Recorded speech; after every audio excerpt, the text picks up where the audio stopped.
harus bersyukur ya. Kita hidup di teknologi yang sudah maju sampai bisa bertemu secara Zoom. Tadi yang saya em, pengakuan dosa yang dibawa Is gitu ya, dan bagi saya mungkin itu bayangan yang paling tepat untuk membayangkan ratapan tiga itu dibaca selalu baru setiap hari, tetapi bukan di dalam ekspresi yang bahagia. Dibaca kalimat yang seolah-olah menjadi kontras dan ketegangan, bahwa kalimat yang penuh dengan harapan dan ucap syukur itu harus dibaca dengan air mata. Maka itu mungkin lebih dekat kepada bayangan bagaimana umat pembuangan itu membaca kisah ratapan. Umat yang harus mengalami reruntuhan puing dari bangunan rumah dan sebagainya, lalu kelaparan yang melanda, serangan musuh yang melanda, pembuangan yang mereka harus alami. Mungkin itu bayangan yang paling tepat gitu ya bagi saya, dan thank you is for being vulnerable. Saya akan melanjutkan mungkin gitu ya. Kalau misalnya yang terakhir Pastor CJ bicara dalam konteks yang lebih komunal, walaupun ada juga individual, saya akan melihat satu realita lebih personal gitu ya. Kita akan belajar dari pribadi yang jarang sekali muncul dan jarang sekali menjadi tema utama pembahasan gereja, gitu, yaitu Hagar. Kita tahu kisah tentang Abraham, kita percaya Abraham adalah bapa semua orang percaya. Tapi pernahkah kita take this story of Hagar as something yang serius? Cerita yang serius, kisah yang sebetulnya perlu dan layak kita simak dan kita dengar. Nah, mengapa kisah ini menjadi penting? God who sees the unseen, reading with Hagar. Karena begini, pertama kita perlu menyadari bahwa Alkitab tidak pernah ditulis di dalam dunia yang netral atau ruang hampa. Maka setiap pembacaan yang literal adalah pembacaan yang menyalahgunakan Alkitab sebetulnya. Karena ada dunia, ada latar belakang, ada realita, ada konteks yang perlu kita lihat. Yang kedua, Alkitab dapat dipakai mengumumkan suara-suara yang terpinggirkan. Saya suka cerita bahwa salah satu film yang paling membekas yang pernah saya nonton dari sepanjang hidup saya adalah The Book of Eli. Ya, bahwa bagaimana saat Alkitab dipakai, bagaimana mereka mempertahankan, menyembunyikan Alkitab itu for the sake of supaya tidak jatuh ke tangan yang salah, gitu ya. Nah, karena dia bisa dipakai untuk membungkam, dia bisa dipakai untuk membangun satu narasi kekuasaan dan sebagainya. Dan yang kemudian kita perlu melihat bahwa legitimasi terhadap persoalan-persoalan etis itu seringkali dipakai atas nama kebenaran atau atas nama Alkitab. Jangan lupa sejarah sudah menunjukkan bahwa Alkitab menjadi alat pembenaran, baik untuk perang, gitu ya, baik untuk perpecahan, bahkan untuk pemusnahan orang Yahudi, 6 juta orang Yahudi pada masa Holocaust juga yang digunakan adalah Alkitab, terutama teks Injil Yohanes sebetulnya kalau itu. Perbudakan juga memakai legitimasi. Salah satu teks legitimasi terhadap perbudakan adalah teks yang akan kita bahas hari ini. Dan ini menjadi penting. Yang kedua, Hagar sering dilupakan dan derita yang ia alami kerap diabaikan. Kenapa diabaikan? Karena kita terlalu fokus kepada satu sosok yang bernama Abraham. Gitu. Tentu saya tidak sedang mengajak kita kemudian meninggalkan iman Abraham. Bukan itu tujuannya. Tetapi cerita Alkitab itu punya banyak sekali raja di dalam kisah Alkitab. Dan kali ini mari kita fokus kepada wajah Hagar. Nah, sikap yang sama dengan realita injustice hari ini sebetulnya terjadi. Kita mengabaikan suara-suara korban. Kita melihat pemerintah Indonesia hari ini berusaha menghapus suara korban pemerkosaan dan korban pelanggaran HAM lainnya dengan apa yang disebut sebagai pemutihan sejarah. Dan ini menjadi serius. Maka kebiasaan ini akan menjadi kebiasaan yang melupakan korban. Kalau korban dilupakan, responsibility tidak akan terjadi. Dan pemulihan akan menjadi hal yang jauh. Maka dan terakhir ketika saya mau frame ini sebetulnya di dalam tema harapan. Tema reformasi liturgi tahun ini adalah hope better, better hope. Better hope, hope better. Terbalik ya. Tema harapan. Dan harapan itu selalu lahir dari bawah. Lahir dari yang powerless. Dia muncul dari mereka yang terbungkam, yang dibungkam. The story of Israel itu, Israelites di dalam perjanjian lama adalah story dari bawah. Harapan tidak akan mungkin muncul dari atas. Apa yang perlu diharapkan oleh penguasa? Orang yang punya segala sesuatu, privilege dan segalanya. Selain supaya dia lebih kaya. Selain supaya dia lebih powerful. Harapan hanya bisa menjadi satu senjata yang lahir dari bawah. Maka kalau kita bicara tentang harapan, kita perlu bicara melihat suara-suara yang terbungkam ini. Saya pengen kita melihat dua wajah ini. Ita Mata-Dinata dan juga mamanya. Ya.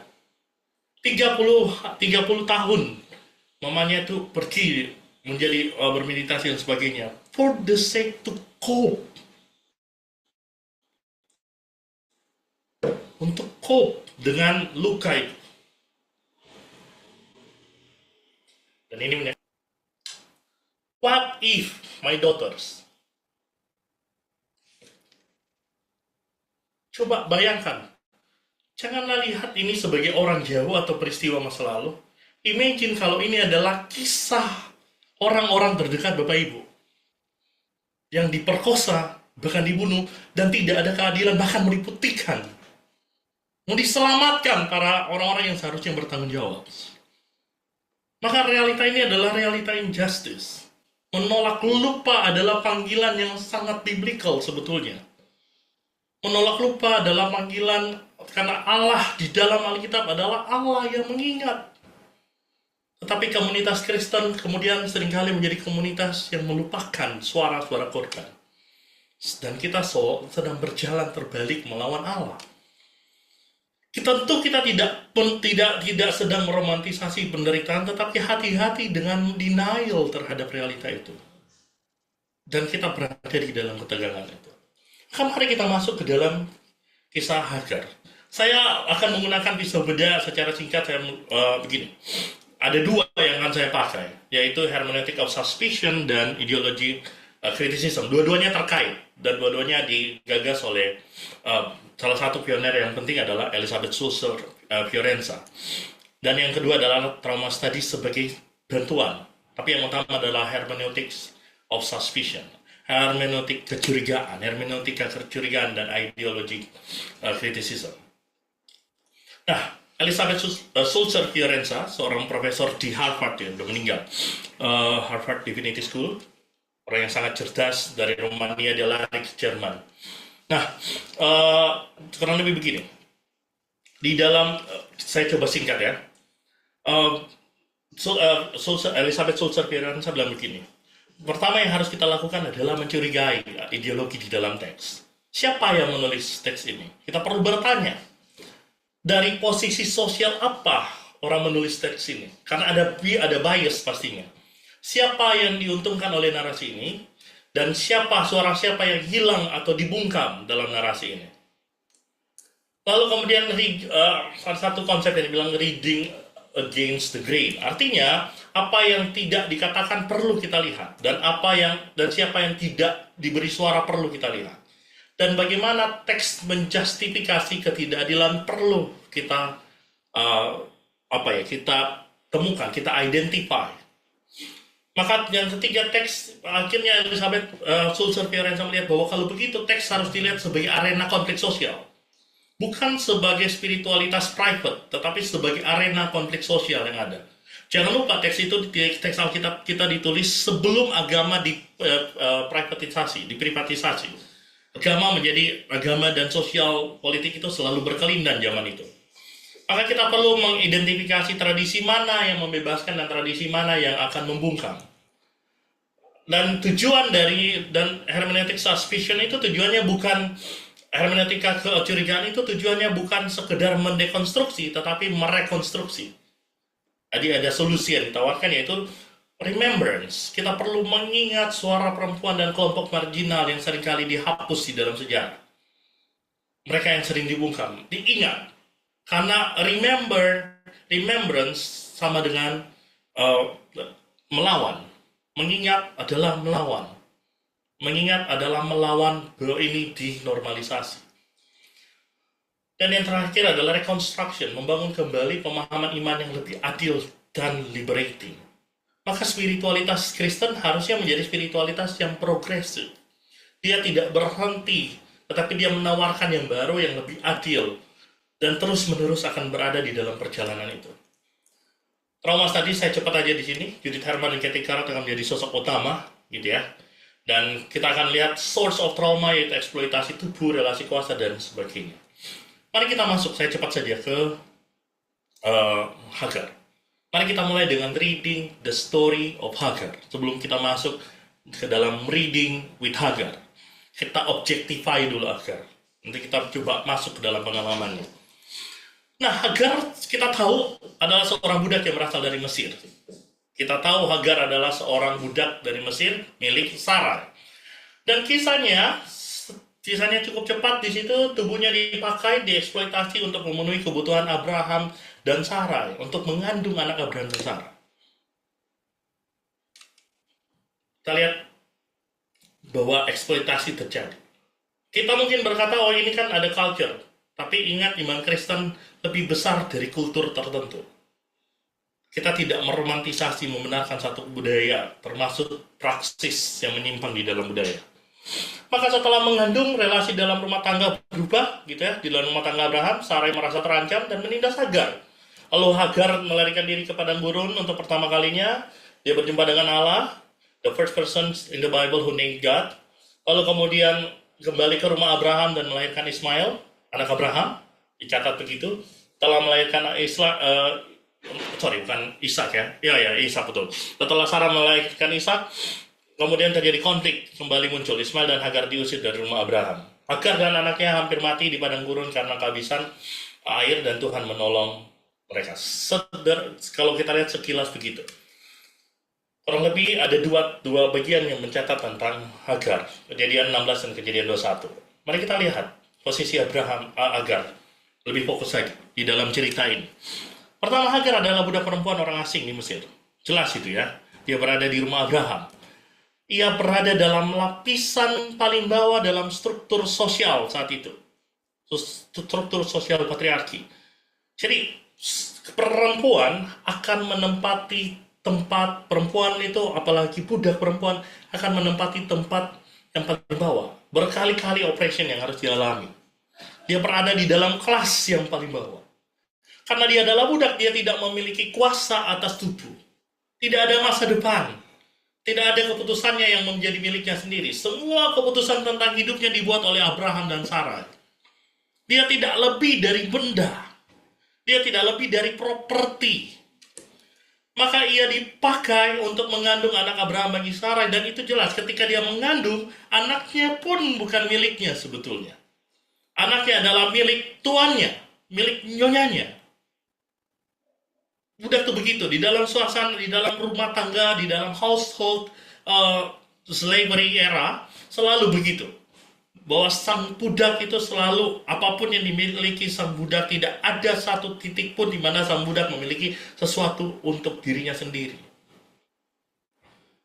Nah, maka hermeneutic of suspicion mengajak kita bertanya, mengapa kisah ini sering dipusatkan pada Abraham instead of Hagar? Mengapa suara Hagar hampir tidak terdengar? Dan apa yang terjadi jika kita membaca kisah ini dari perspektif korban, dari perspektif Hagar yang seringkali dilupakan? Mari kita lihat rumah tangga Abraham, a household built on power and fragility. Dalam teori tentang power, bahwa ternyata power dan fragility itu selalu seperti dua koin yang selalu memiliki dua sisi, seperti satu koin yang memiliki dua sisi. Ketika kita bicara power, pasti ada fragility. Power selalu berjalan dengan fragility. Nah, relasi dalam rumah Abraham sebenarnya kalau kita lihat itu banyak sekali ketimpangan. Abraham adalah tuan rumah tangga yang penakut. Dan kalau kita mundur ke belakang, kepenakutannya Abraham itu terlihat berkali-kali. Atau kita maju ke depan juga kita akan ketemu. Entah dengan Firaun, dia sampai perlu bilang istrinya sebagai adiknya, Walaupun memang benar adiknya sih, tapi tetap dia menyembunyikan, dia takut. Bahkan dengan Abimelek pernah saya khotbahkan, Abraham begitu penakut, dia begitu memproyeksikan Abimelek sampai ternyata Abimelek adalah seorang yang takut akan Tuhan. Abraham takut, nanti gue dibunuh, ya kan? Ada penakutnya. Tetapi dan Sarai juga adalah nyonya rumah yang penuh dengan insecurity. Nanti kita akan bahas lebih detail hal ini. Dan Hagar adalah budak perempuan, orang yang tidak punya kuasa sama sekali. Tubuh Hagar dipakai memenuhi keluarga Abraham. Dan di sini terjadi eksploitasi tubuh. Menarik bahwa saya belum menemukan, setidaknya di Indonesia mungkin ya, orang yang mengkhotbahkan bahwa terjadi eksploitasi tubuh Hagar atau terjadi pemerkosaan terhadap Hagar. Jarang saya dengar. Oh, pernah sekali sih, tapi itu sekilas saja. Tapi kalau kita lihat secara jujur, adakah apa sih definisi rape, pemerkosaan? Kan eksploitasi tubuh ketika yang satu tidak punya pilihan, ya hanya dipakai. Dia tidak without consent. Tapi kita hati-hati di sini. Dan itu terjadi karena relasi kuasa yang tidak seimbang itu ada di situ. Bahkan ada abuse dalam rumah tangga yang membuat Hagar itu akhirnya melarikan diri. Dan akhirnya pengusiran dari rumah. Pengalaman hampir mati di padang gurun. Ini semua dialami oleh Hagar. Yang diakibatkan oleh household Abraham. Yang penuh dengan power tetapi juga fragility. Maka Hagar mengalami trauma yang lahir dari sistem keluarga Abraham yang menindasnya sebetulnya. Iya, mari kita baca dengan Hagar. Hagar adalah korban, kita sepakat dulu, kita lihat dulu, bahwa Hagar adalah korban dari eksploitasi dan abuse dalam rumah tangga Abraham dan Sarai. Hagar kita posisikan as korban. Jangan kita baptis pelaku jadi korban jadi pelaku. Nggak ada justice di situ. Maka jadi Sarai, istri Abraham itu, Alkitab berkata, mengambil Hagar hambanya orang Mesir itu, yakni ketika Abraham telah 10 tahun tinggal di tanah Kanaan, lalu memberikannya kepada Abraham suaminya, untuk menjadi istrinya. Ide siapa dia diberikan kepada Abraham? Tentu bukan idenya. Ide Hagar. Ini idenya Sarah. Dia kepengen punya keturunan. Dan dia tidak pernah berpikir bahwa keturunan Hagar adalah miliknya. Dia milik Hagar sendiri, tetapi milik dia. Makanya dia berani menyodorkan perempuan, istri kedua bagi suaminya. Gak ada istri-istri di sini yang begitu gila melakukan itu ya di sini. Nah, budak perempuan itu memang umum pada dunia bahwa budak perempuan bisa menjadi life concubine, tetapi akan berbeda sebetulnya. Nah, ketika Hagar tahu ia mengandung, maka ia memandang rendah nyonyanya itu. Lalu berkata Sarai kepada Abraham, penghinaan yang kuderita ini adalah tanggung jawabmu. Akulah yang memberikan hambaku ke pangkuanmu, tetapi baru saja aku. Tuhan kiranya yang menjadi hakim antara aku dan engkau. Dia yang kasih, dia minta Abraham bertanggung jawab. Tapi saya pengen tes. Coba renungkan. Apakah teman-teman semua, broken sin sekalian, terganggu dengan kata ia memandang rendah akan nyonyanya itu? Dan apakah kita lebih terganggu ketika Hagar memandang rendah ketimbang Hagar dipakai tubuhnya? Yang mana yang membuat kita lebih terganggu?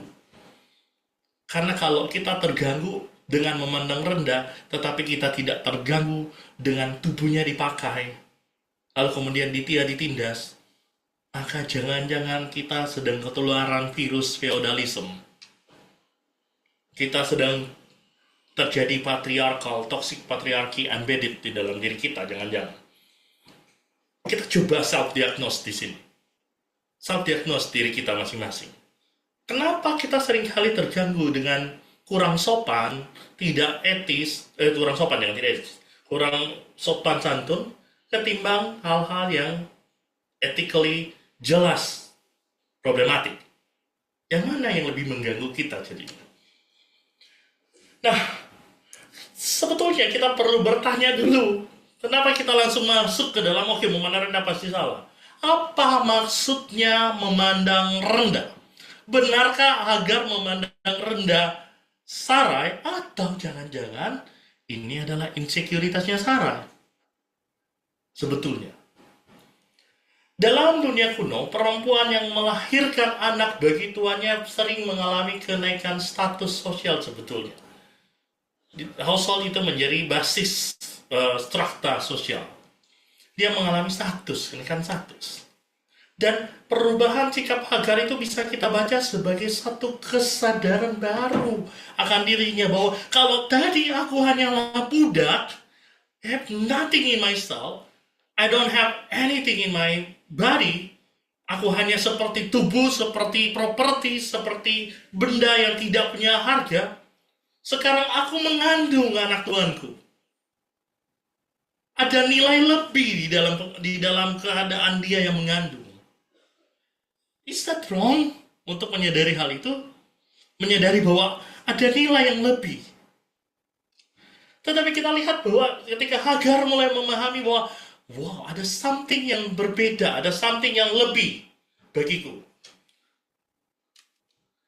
Nah, momen memandang rendah ini mungkin adalah satu-satunya ruang kecil bagi Hagar untuk menunjukkan bahwa aku bukan sekedar tubuh yang bisa digunakan. I am a person yang sekarang sedang mengandung anak tuanku. Ada nilai di dalam diriku. Ada nilai. Dan nilai ini tidak pernah Alkitab bilang bahwa dia memandang rendah, dia menganggap bahwa dia lebih baik dari Sarai, atau dia lebih tinggi dari Sarai. Dia tidak punya kuasa untuk menindas Sarai. Bahkan bayangan saya mungkin cuma gitu mungkin ya, memasang muka-muka yang bayangin kalau Anda tersinggung dengan muka gitu doang. Masalahnya bukan sama orang yang pakai muka itu seringkali. Masalahnya ada pada kita, ada pada sekuritas kita. Ya, pepatah China kan bilang bahwa kita tidak bisa melarang burung terbang melewati kepala kita, tapi kita bisa larang bersarang. Tetapi ini pun kalau seandainya memang Hagar memandang rendah. Tetapi kan ketika seorang memandang dirinya lebih, sedikit saja lebih, bagi mereka yang berada di kuasa, di dalam tataran kuasa, itu seperti merendahkan mereka. Makanya saya bilang power and fragility selalu berjalan bersama. Di dalam konsep white supremacy, sebetulnya orang-orang kulit putih yang mengandung, yang sangat white supremacy itu, ketika ada orang-orang lain yang punya legitimasi, ada bangsa lain, warna kulit yang berbeda, yang juga punya nilai yang lebih, mereka merasa terancam. Power and fragility selalu bersama. Masih ingat orang Yahudi ketika orang Kristen muncul? Power mereka terguncang, mereka merasa mereka bukan lagi satu-satunya, keselamatan bukan hanya milik mereka, marah, ya kan? Fragility, power and fragility, privilege dan fragility selalu hadir bersama. Maka respon Sarai adalah dia melaporkan kepada Abraham dan playing victim. Dan Sarai menindas Hagar sehingga ia lari meninggalkannya. Dan ini realita di mana-mana. The perpetrator itu selalu playing victim. Padahal yang terjadi, dia tidak kehilangan kebutuhan hidupnya. Dia hanya kehilangan sedikit privilege. Bukan kehilangan bahkan, privilege-nya sedikit, ada yang lain yang punya, sedikit. Ada yang mencicipi privilege yang dia punya. Dia cannot accept it. Gak bisa. Saya harus jadi yang utama dan satu-satunya. Sejak semula kalau kamu ingin jadi yang utama, you don't give your husband. You don't give your slave to your husband. Dia yang memberikan, dia yang tidak mau bertanggung jawab. Malah dia playing victim. Padahal yang di dalam kandungan Abraham, Sarah juga adalah anaknya dia, milik dia. Hingga akhirnya terjadi Hagar harus melarikan diri, dia meninggalkan rumah Abraham. Hagar merasa begitu pilu dan sakitnya sampai dia harus lari. Dan menarik bahwa respons ini menunjukkan insecurity Sarai dan betapa rusak sistem tersebut. Abraham pun bukannya menengahi, bukannya mengambil sikap. Ternyata Abraham seorang dysfunctional husband, seorang suami yang disfungsional. Kalau kita pakai lensa patriarki melihat ini. Nah, maka dan menarik bahwa kata anah atau penindasan itu adalah kata yang sama yang nanti digunakan digunakan di dalam teks Keluaran tentang Israel di Mesir. Penindasan yang seksual di dalam Perjanjian Lama juga sama. Anah penindasan itu kata yang sama. Dan menarik kita akan soroti soal ada banyak sekali paralel antara Hagar dengan Israel. Nanti kita lihat. Nah, Hagar itu melarikan diri ke padang gurun, dan ini seharusnya mengundang tanya kita ketika kita membaca bersama dengan Hagar. Kenapa Hagar kamu mau lari ke padang gurun? Ishak ketika lari, Yakub ketika lari dari Esau, dia lari pergi ke keluarganya, keluarga mamanya, kerabat mamanya. Lari ke padang gurun itu tidak ada orang yang normal yang memilih lari ke padang gurun. Karena gambaran gurun itu adalah gambaran tiada kehidupan. Di situ hanya ada kematian. Padang gurun adalah gambaran kehidupan. Yang menarik di Alkitab, gambaran kematian.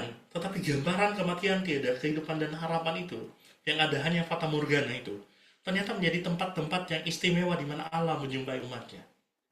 Di mana Allah menemani, membersamai umatnya. Maka kalau Hagar memilih lari di padang gurun, itu artinya penindasan itu terlalu sakit dan terlalu traumatik. Sampai unbearable.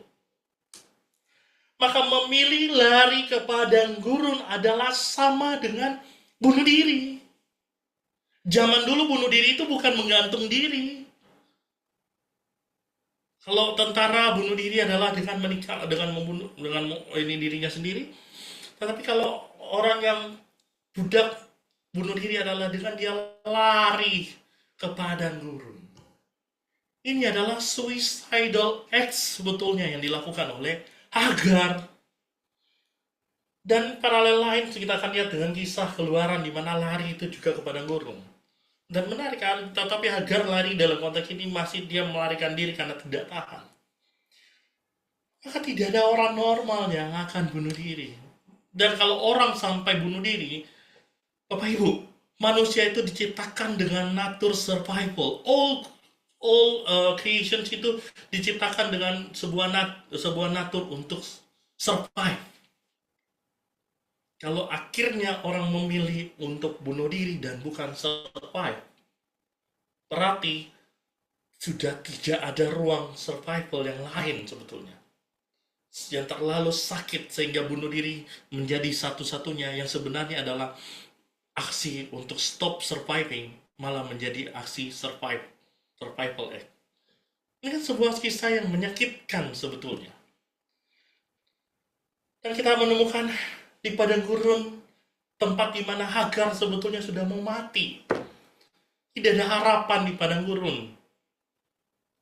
Tidak ada harapan. Ini bukan kisah John Wick yang nanti ketemu dengan the highest table itu di padang gurun. Nah, padang gurun itu nothing to see. Lalu, tetapi di situ Allah menjumpai Hagar. Jangan lupa bahwa malaikat Tuhan dan Allah itu selalu interchangeable di dalam Alkitab, di dalam Perjanjian Lama. Ada kesamaan, nanti dibilang Allah yang menampakkan diri, tapi kok malaikat, nanti malaikat kok Allah gitu, ada interchangeable. Intinya sama, Allah yang menjumpainya. Ketika malaikat menjumpai, Allah menjumpainya. Allah menjumpai dekat suatu mata air di padang gurun. Ketika Hagar sudah tidak punya lagi alasan untuk hidup. Nah, bukan Hagar yang mencari Allah terlebih dahulu, melainkan Allah yang mencari Hagar. Allah menjumpainya dengan dia berjumpa dengan Allah itu beda. Kalau berjumpa itu dua ini ya. di dalam Septuaginta itu euryskon.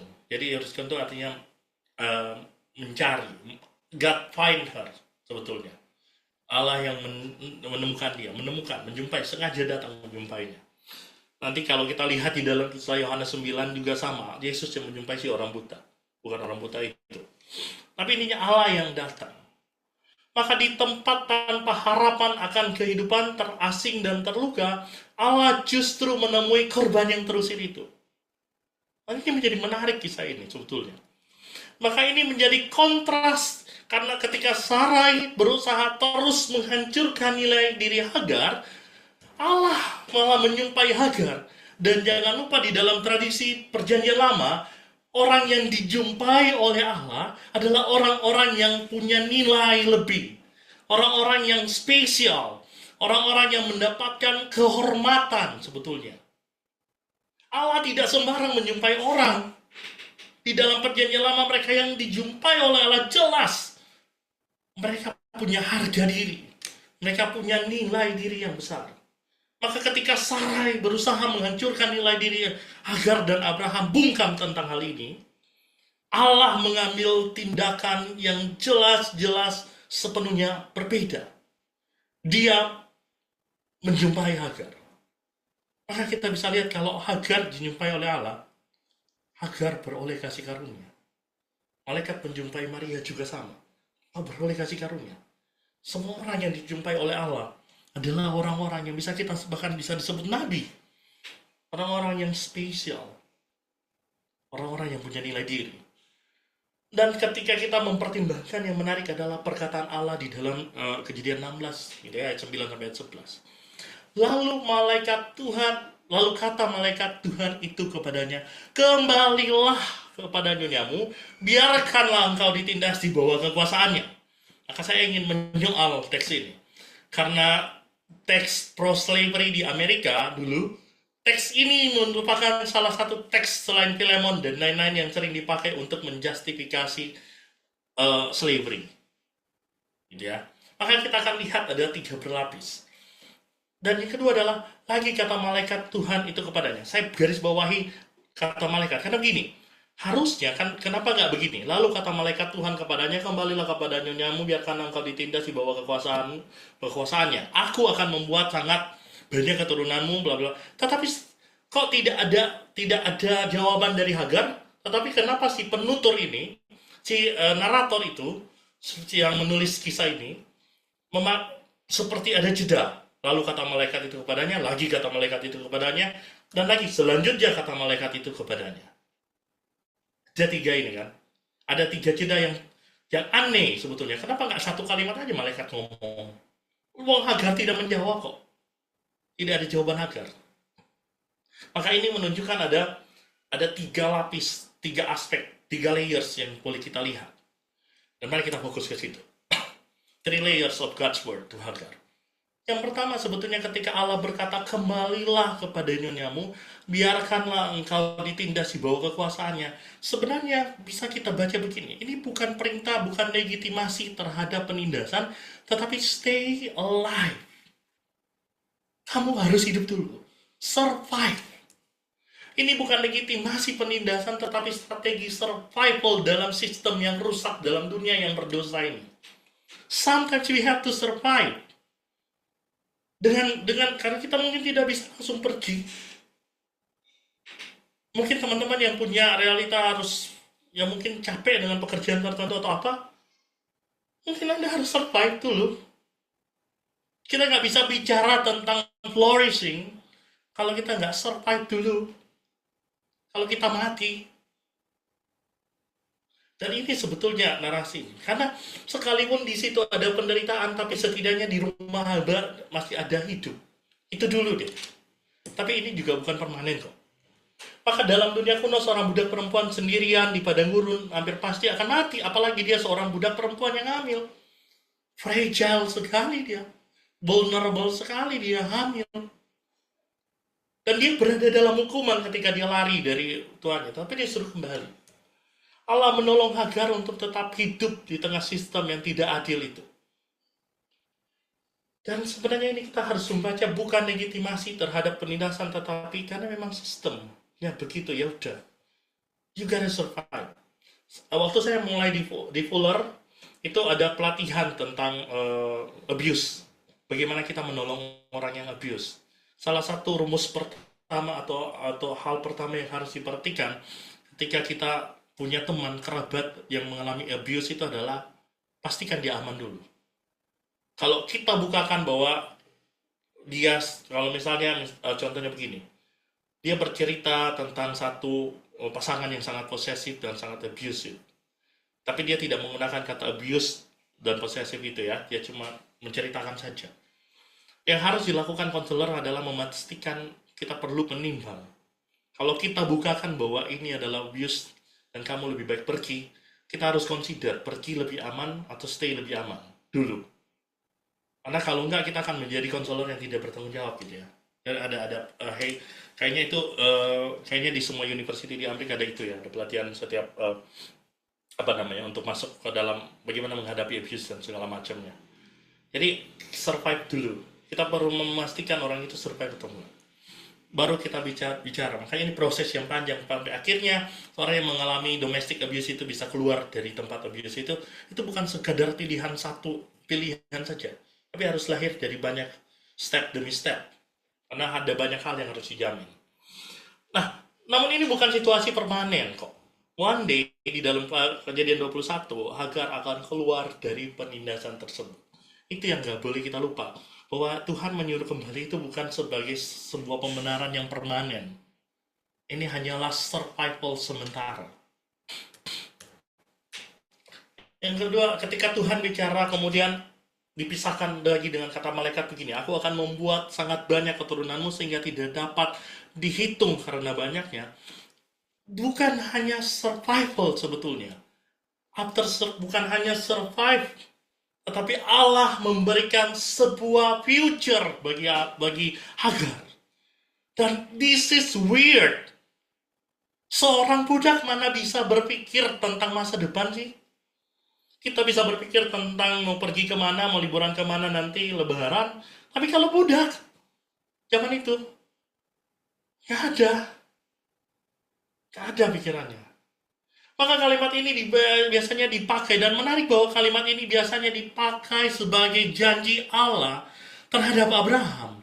Dan sekarang janji itu diberikan kepada Hagar loh. Pernah kita perhatikan ini?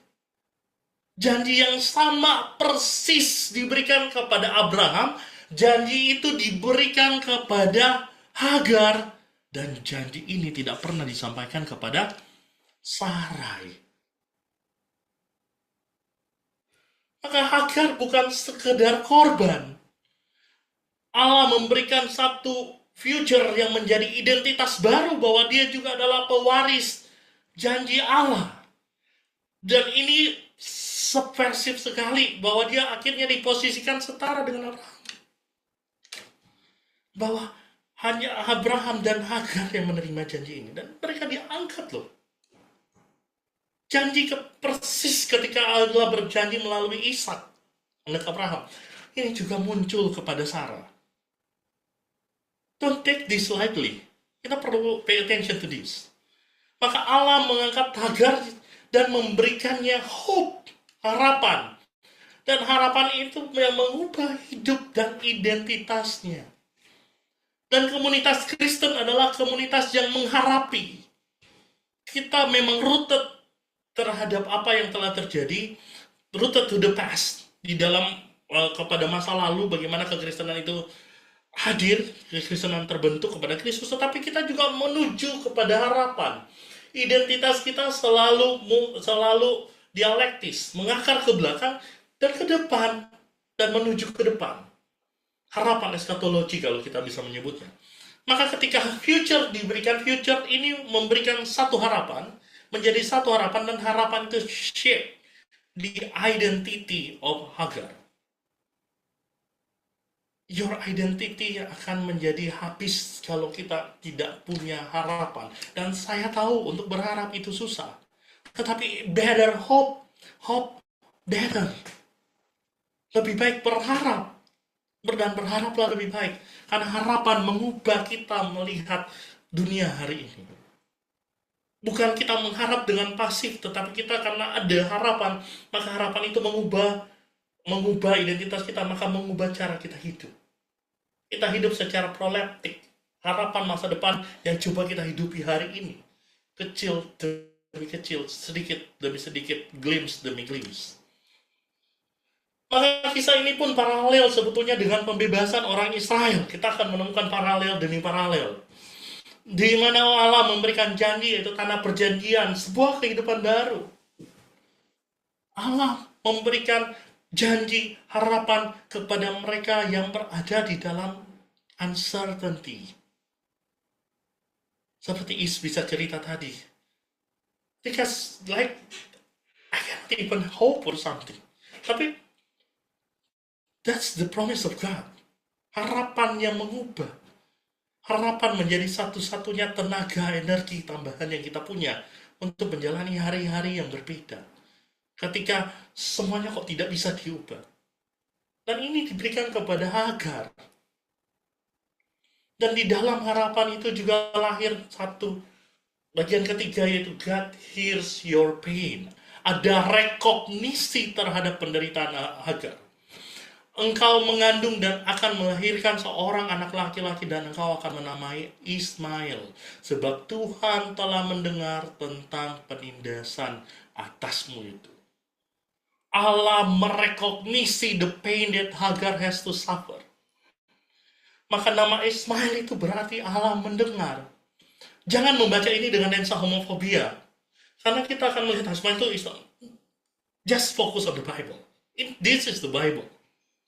Kecuali kita mau sobek bagian ini dan kita mengabaikan ini, lalu kita menganggap Ismail tidak penting dalam cerita iman kita. Maka di dalam perjanjian lama kata mendengar syama, ada kopelix di sini ya.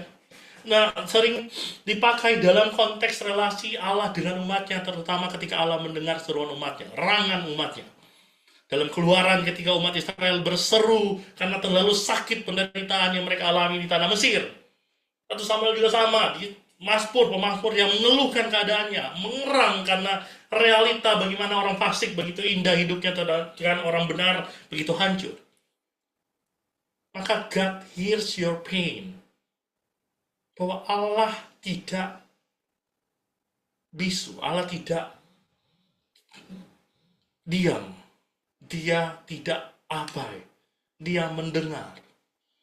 Maka posisi Hagar, kalau kita lihat, dia bukan hanya dipilih sebagai pewaris yang setara dengan Abraham, Allah pun menjumpai, bahkan berelasi dengannya sebagaimana Allah berelasi dengan umatnya. Kata mendengar selalu terkait dengan relasi Allah dan umat. Relasi yang manis antara Allah dan umat. Kata yang sama nuansanya muncul di dalam perumpamaan, di dalam metafora yang Yesus berikan di Yohanes 10. Bahwa gembala yang baik, bahwa domba-dombanya mendengarnya, ada relasi. Mendengar selalu bicara tentang relasi. Maka Hagar di padang gurun bukan hanya diangkat dirinya, tetapi dia juga dilihat sebagai pribadi yang punya relasi yang indah dengan Allah. Dan this is subversive. Orang di dalam kultur patriarki membaca ini akan, what on earth? Apa yang terjadi di sini? Ini seperti sesuatu yang aneh. Ini anomali. Tapi begitulah ketika kita membaca dari perspektif yang seringkali kita lupakan. Dari realita korban, ternyata Allah adalah Allah yang mengingat, God who embraces those who are vulnerable. Dan kita menemukan bola tiga ini menarik begini. Coba melihat begini. Survival, promise, recognition of suffering. Ini menjadi pola. Ini menjadi satu, kan pola. Ini menjadi tiga hal, tiga dimensi yang ada di sini. Dan meskipun tidak identik, kita akan menemukan pola ini mirip dengan ketika Tuhan berbicara kepada Musa. Aku telah mendengar seruan mereka. Ada God hears, God delivers atau survive, membawa mereka untuk tetap hidup. Karena mereka terancam kehidupan mereka di Mesir itu. Aku telah turun untuk melepaskan mereka dari tangan Mesir. Allah mau menyelamatkan. Survive, membuat orang survive itu kan sebuah aksi menyelamatkan. Hidup dulu.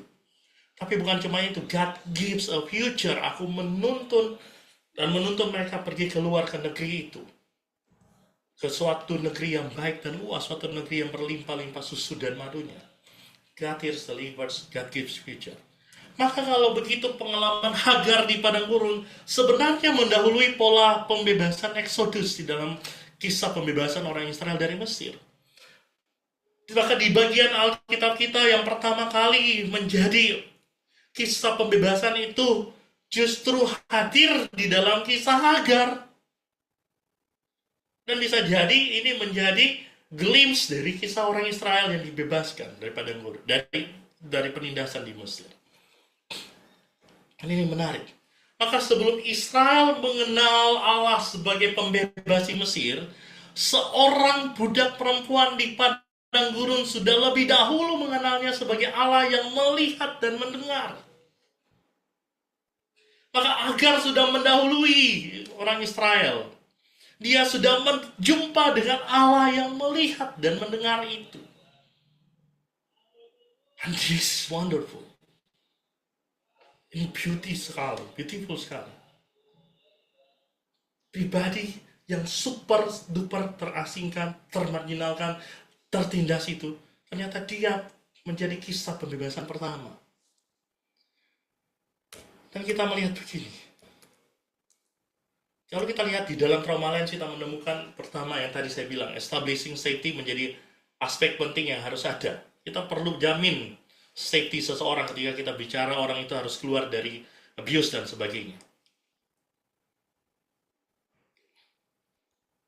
Maka trauma juga, dan yang dirusak dari trauma itu kan sebenarnya adalah masa depan, harapan, identitas, semuanya rusak.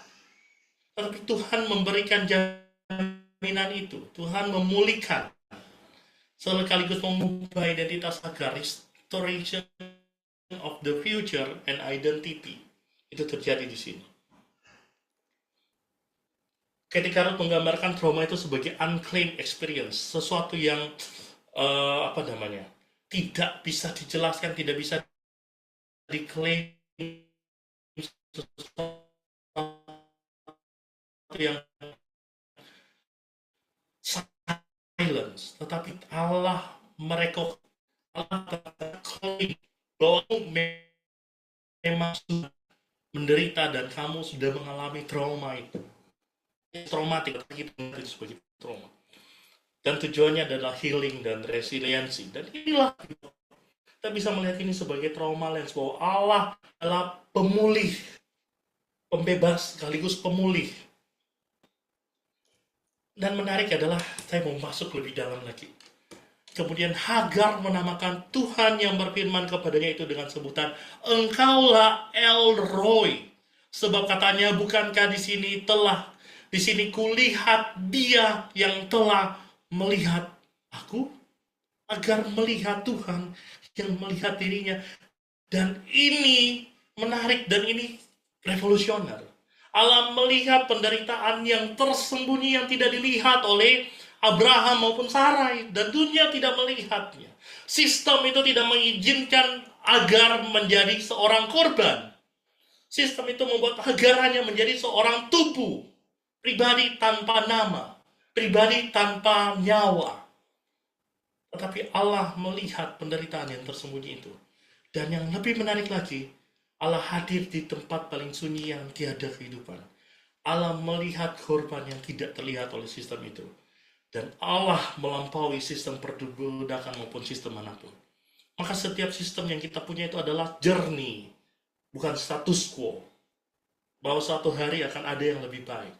Suatu hari akan ada yang lebih baik. Maka yang paling menarik di sini sebetulnya adalah anomali. Dalam sistem patriarki dan perbudakan, sang perempuan, budak orang Mesir yang melarikan diri di bawah, seharusnya berada di bawah hukuman, dalam keadaan rapuh, dialah menjadi orang pertama di dalam Alkitab yang memberikan nama kepada Allah.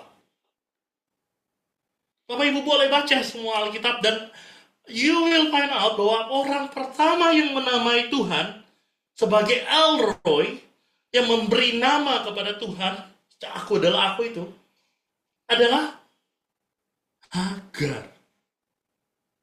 Maka Bahkan Musa pun kebingungan, jadi namamu apa Tuhan? Gue harus ngomong apa? Tetapi Hagar memberi nama. Dan ini gila. Dan kalau dia bisa memberi nama, berarti Allah sudah berkenan membiarkan dirinya ditemukan dan ditentukan oleh Hagar. Ini sebuah bentuk inkarnasional yang sangat indah sebetulnya. Allah membiarkan dirinya dinamai. Dan nama ini dipakai oleh orang Israel, El Roy, dan bahkan setiap kita. El Roy, nama yang lahir bukan dari orang perkasa, nama yang lahir dari seorang budak perempuan. Dia diizinkan Allah untuk memberi nama kepada Allah, kepada dirinya, dan nama itu dipakai di dalam Alkitab. Ini juga menunjukkan bahwa Hagar kembali ke rumah Abraham ke dalam sistem perbudakan yang sama dengan sebuah harapan dan identitasnya yang sudah berbeda. Dia kembali dengan satu gambaran diri yang berbeda bahwa aku bukan lagi sekedar budak.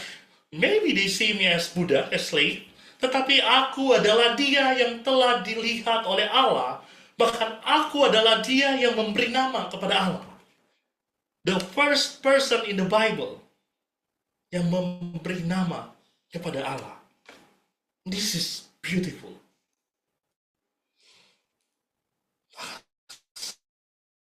Dan kita lihat ya, kisah Hagar.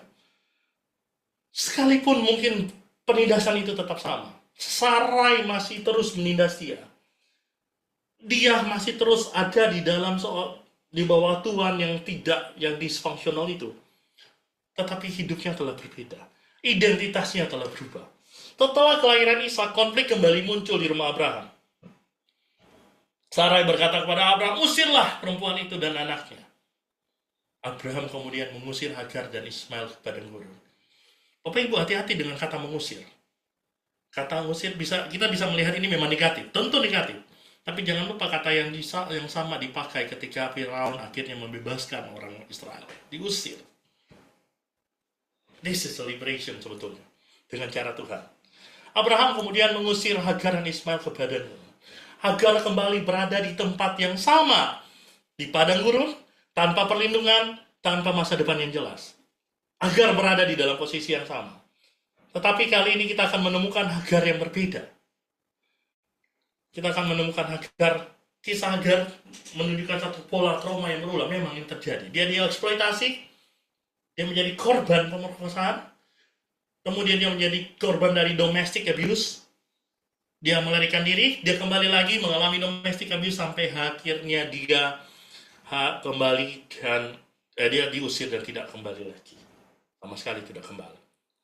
Hagar kembali ke padang gurun dengan identitas yang baru, bukan menangis untuk dirinya, tetapi ketika dia menangis, Alkitab mencatat dia menangis untuk anaknya.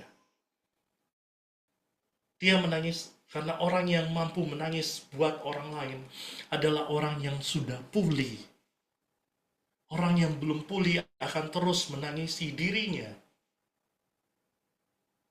Ketika kita mengalami healing itu, kita mampu bersolidaritas dengan orang lain. Kita mampu melihat orang lain. Kita mampu melihat luka yang harus dialami oleh orang lain. Apalagi anak-anak sendiri. Dan itu terjadi. Dan yang menarik bahwa Allah mendengar suara anak itu. Nama Ismail kembali menjadi nyata. God hears. Dan Alkitab mencatat Allah mendengar suara anak itu. Allah yang melihat juga adalah Allah yang mendengar. Dan dua kata ini sebetulnya ingin menekankan. Ini sebenarnya paralel tetapi ingin menekankan. Emphasize bahwa Allah begitu perhatian. Allah menaruh hatinya bagi ibu dan anak ini. Bagi Hagar maupun Ismail. Allah tidak menyuruh Hagar kembali lagi, tetapi Allah membuka mata air. Membuka matanya untuk melihat sumur air. Allah menyertai Ismail bahkan ketika ia bertumbuh. Padang gurun yang dahulu menjadi tempat trauma. Tempat di mana dia melarikan diri, kini menjadi tempat awal kehidupan yang baru. agar pertama kali bertemu dengan Allah ketika dia melarikan diri dari rumah Abraham. Tetapi kedua kalinya di padang gurun, ia tidak lagi hanya bertahan hidup. Di sini berbeda. Bukan lagi survival narasi yang ada di sini. Allah membuka masa depan baginya. Maka from survival to thriving and flourishing. Ini yang terjadi. Di dalam realita agar yang penuh dengan harapan, tetapi dia juga sudah pulih. Maka yang terjadi bukan hanya survival, tetapi thriving and flourishing. Kisah ini begitu indah sebetulnya. Maka bagaimana kita melihat Abraham? Bagian terakhir kita akan melihat Abraham.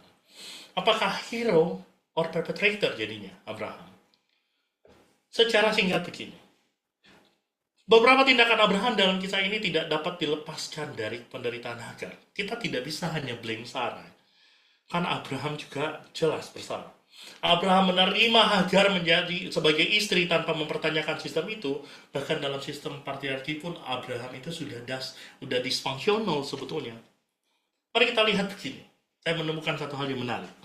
Jadi Sarah istri Abraham, perhatikan yang saya warnai. Mengambil Hagar hambanya, nama Mesir itu bla bla bla bla, lalu memberikannya kepada Abraham suaminya untuk menjadi istrinya. Bapak Ibu, kira-kira ada yang familiar nggak? Kira-kira ketika baca ini ingat apa? Mengambil dan memberikannya kepada suaminya.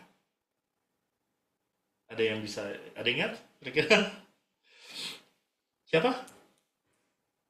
Adam dan Hawa. Lalu si Hawa mengambil dari buahnya, dan dimakannya, dan diberikannya juga kepada suaminya, Adam, yang bersama-sama dengannya, supaya suaminya pun memakannya. Ini pola yang sama di dalam kultur patriarki pun, ini sudah dysfunctional. Bahwa dia sepasif itu, dan ketika ada masalah, malah ada menyalahkan Hawa.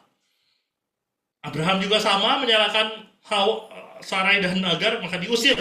Udah aja usir. Maka Abraham membiarkan Sarai menindas Hagar.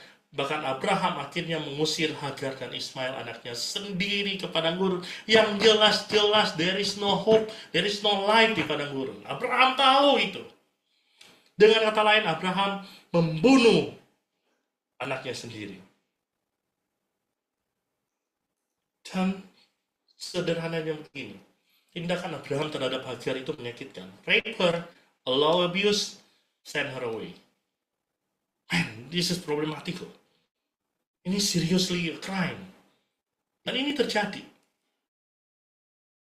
Karena Abraham tidak punya tanggung jawab. Tidak bertanggung jawab. No responsibility. Not responsible. Abraham menolak partnya untuk bertanggung jawab. Jangan lupa di kisah Abimelek juga, dengan Abimelek, dia menolak bertanggung jawab. Tuhan harus intervensi narasi itu untuk menyelamatkan Abimelek, karena Abraham tuh just pasif. Maka jangan-jangan isu fatherless itu pertama kali dari Abraham kali ya, sebetulnya. Tidak punya peran, atau jangan suami yang tidak punya responsibilitas, tidak bisa mengambil keputusan padahal dia adalah yang punya otoritas di dalam rumahnya. Tapi kita perlu fair. Saya pikir kita perlu fair terhadap Abraham. Kita tidak bisa hanya blame Abraham, tapi kita tidak melihat bahwa normalisme menciptakan, sistem menciptakan normalisme, dan normalisme itu menciptakan sikap. Cara yang orang bersikap. Abraham juga adalah produk dari budaya. Dalam budaya patriarki Ancient Near East, perempuan sering dipandang sebagai alat reproduksi saja. Budak dianggap properti rumah tangga, dan praktik memiliki istri sekunder bukan hal yang luar biasa. Maka Abraham hidup dalam sistem sosial yang sudah menormalisasi relasi kuasa tersebut. Makanya di dalam komunitas yang toksik, di dalam sistem yang toksik, kita akan selalu hancur.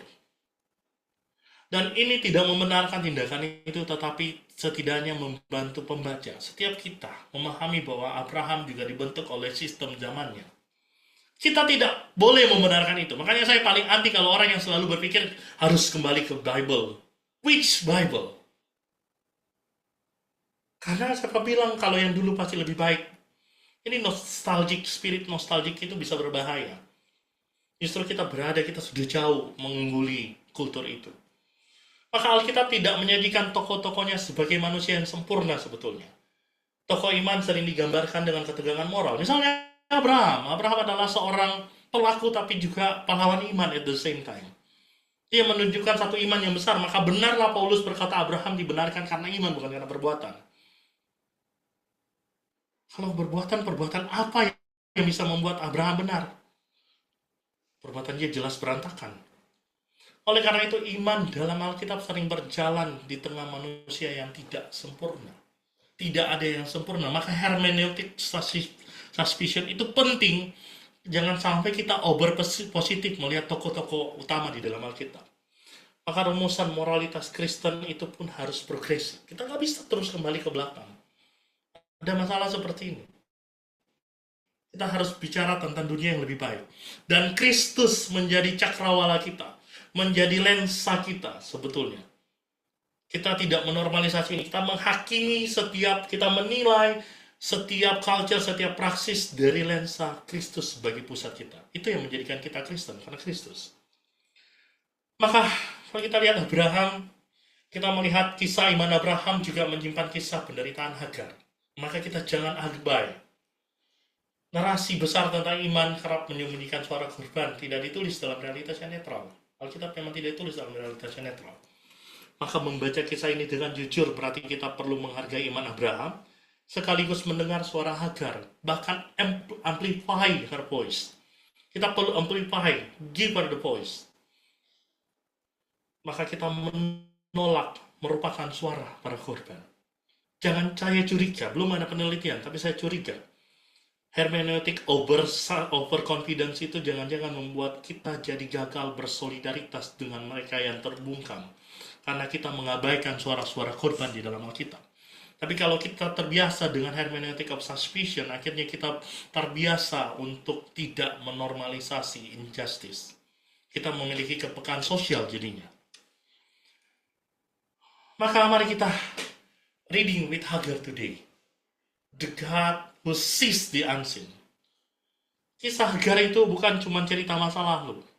Hagar itu mengingatkan bahwa setiap zaman selalu ada orang-orang yang mengalami kekerasan seksual, eksploitasi tubuh. 98 sebelumnya di dalam budaya, di dalam slavery di Amerika juga sama.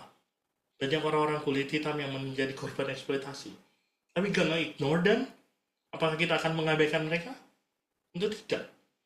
Ada orang-orang yang mengalami kekerasan di dalam relasi kuasa. Ada orang-orang yang mengalami pengusiran dari ruang aman mereka. Ada orang-orang yang mengalami trauma yang tidak diakui oleh sistem. The system doesn't allow you to speak. Dan di sekitar kita masih banyak Hagar-Hagar masa kini. Ada perempuan korban kekerasan seksual. Ada korban perdagangan manusia. Ada pekerja migran yang dieksploitasi. Dan tidak punya hak yang sama dengan warga negara sehingga sangat rentan dieksploitasi. Ada korban-korban pelanggaran HAM yang suaranya dibungkam. Apakah kita akan melihat mereka sebagai bagian luar dari cerita iman kita? Atau justru mereka menolong kita untuk membaca, untuk lebih dekat kepada Alkitab sendiri, lebih dekat kepada Kristus sendiri. Maka kita menolak lupa. Kisah Hagar mengingatkan kita untuk tidak melupakan korban. Take this seriously. Maka misalnya, kita Martelinata, aktivis muda yang saya tunjukkan tadi di awal, yang memperjuangkan keadilan bagi korban kekerasan Mei 1998. Apakah kita akan membiarkan Fadlizon itu menghapus sejarah?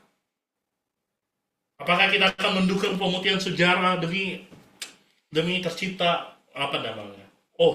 demi membangun identitas yang baru mungkin? Tapi semua orang yang studi sejarah secara serius sepakat kok. Those who forget the history will repeat the history.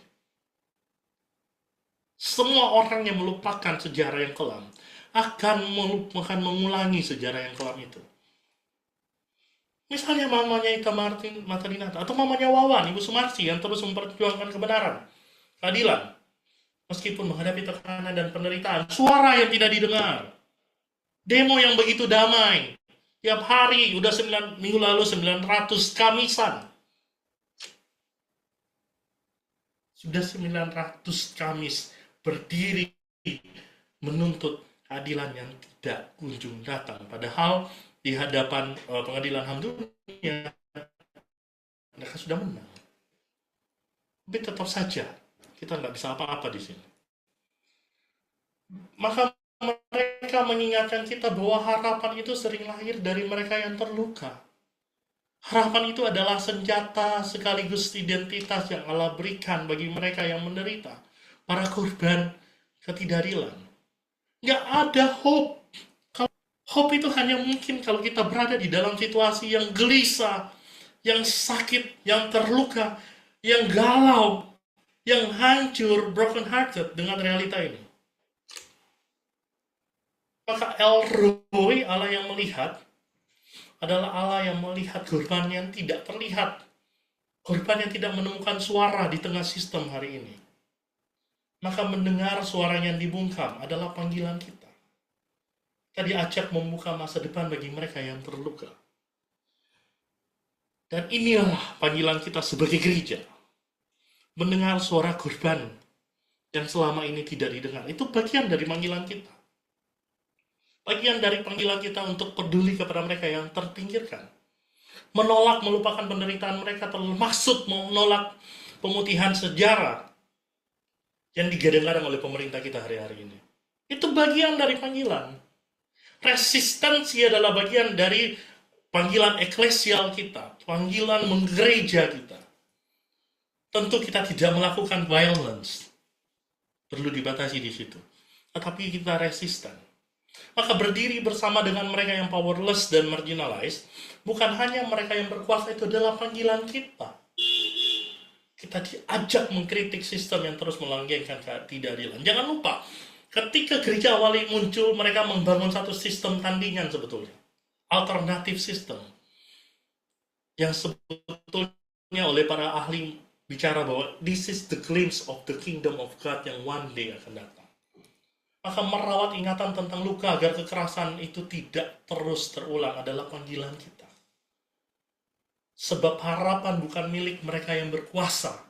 Harapan lahir dari erangan Hagar dan mereka yang telah menjadi korban, namun keadilan tampak jauh. Minggu lalu Pastor CJ bicara harapan justru lahir dengan Lamen. Mereka adalah twin. Maka kita tidak bisa bicara tentang hope kalau kita tidak bicara dari bawah. Kalau kita tidak bicara dari perspektif korban. Maka the God who sees the unseen memanggil gereja untuk menumbuhkan, embody the Elroy, the church, sehingga kita menjadi the church who sees the unseen. Dan inilah panggilan kita. Mari kita berdoa. Kami bersyukur ya Tuhan karena hari ini kami boleh belajar satu kisah yang seringkali kami abaikan, yaitu kisah Hagar. Di dalam kultur patriarki yang terlalu kami anggap sebagai kebenaran dan bahkan ontologis, kami lupa bahwa ada korban. Ada suara-suara yang dibungkam, ada suara yang diabaikan. Hari ini kami belajar supaya kami tidak abai, supaya kami peduli, supaya kami menghayati Elroy, the God who sees the unseen. Allah yang melihat mereka yang tidak terlihat. Karena itu ya Tuhan, di tengah realita dunia yang semakin menjebak kami, menghancurkan kami, hati kami terluka, banyak korban yang ada, izinkan kami untuk tidak berdiri bersama dengan power, tetapi berdiri bersama dengan Kristus yang hadir bersama dengan mereka yang ada di pinggiran kehidupan. Kristus yang telah menampakkan dirinya kepada Hagar. Kristus yang telah merengkuh sang perempuan, sang budak yang hanya dianggap sebagai properti ini. Memberikan janji yang sama seperti janji yang Engkau berikan kepada Abraham, kepada Hagar. Mengangkatnya, mendengarnya, melihatnya. Karena itu ya Tuhan, jangan biarkan hati kami menjadi keras, menjadi apatis, menjadi skeptis. taruhlah harapan itu. Harapan bahwa ada satu masa depan yang indah. Harapan bahwa semua ini akan berlalu. Injustice akan berlalu. Kasih akan menguasai segala sesuatu ketika Kristus datang kembali. Biar harapan eskatological kami tidak hanya menjadi satu pemahaman teologis yang kami punya, tetapi sesuatu yang mengubah cara kami hidup.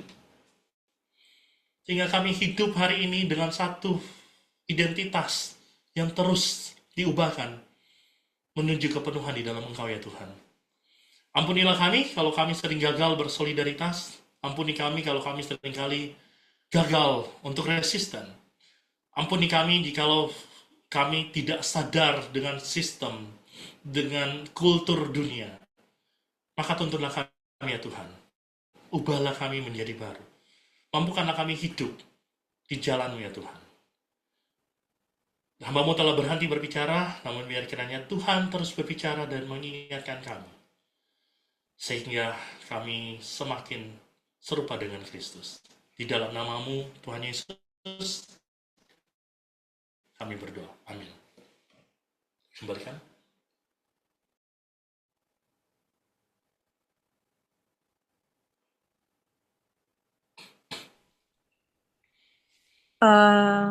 Saya serahkan kepada Kosija yang memimpin pesan persembahan. Baik. Iya. Pertama, apresiasi yang tertinggi buat Vinky untuk khotbahnya. It is so good, bro. It is honestly one of the best sermon I have ever heard. So thank you so much for the sermon. Pembahasan yang sangat mendalam, sangat komprehensif, setia kepada Biblika, tapi pesannya juga sangat relevan dan sangat kena. And I love it so much. Thank you so much.